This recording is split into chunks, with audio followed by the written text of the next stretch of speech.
or unlucky for you, depending on how you feel. Because it doesn't end on a sentimental note. Most of my poetry comes from stuff that I need to work out of my system. I have a number of jobs and I still teach English language after Japan. Most of my students are based in Europe now. And they are amazing people. I learn more from them than they learn from me, I think. One guy has worked in counter-terror.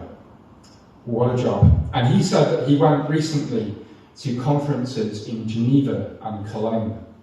And he's at this level of English now where he can express himself so articulately and talk about really complex topics with me. And what he said was, I got a really weird mood when I went into the heart of Europe recently, because they're flying Ukraine flags, but you talk to people, and this was how he put it. He said, I feel like people there are tired of what's going on in Ukraine. You know, not that he stated it, but as if it was like an inconvenience for them, yeah?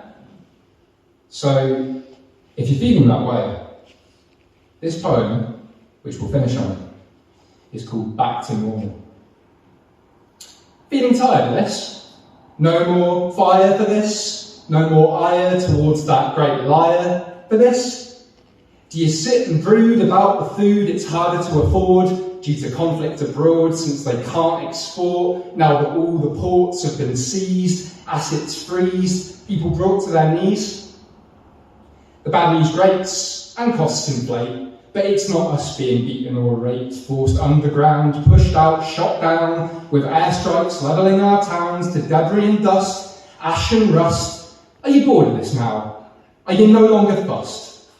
That those ruined places where bombs are still dropping were recently spaces where people were shopping, sat in cafes talking, drinking in bars, walking, and thinking of the days ahead, just like yours or like mine instead. Their time's now up and they're lined up, swept out of sight, all huddled tight in mass graves caught by satellite. But we can't do more. It's very clear we don't want that war over here, and while I understand that fear, because I'm no one, and I'd run, since I don't know how to hold a gun, we now live in a time when we whitewash war crimes, when 16-year-olds lay landmines across the bridge from where they live, in the hell they're now living with.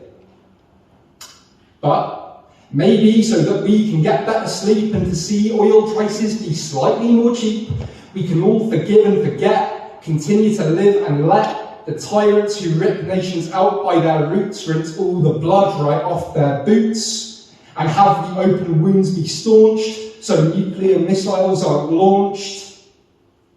Does that mean that we should let the slate be wiped clean, that a head of state can walk away with a spotless record at the end of the day, that we can afford to look the other way, and thereby set the precedent for any nation's president to act with pure autonomy just for our own economy?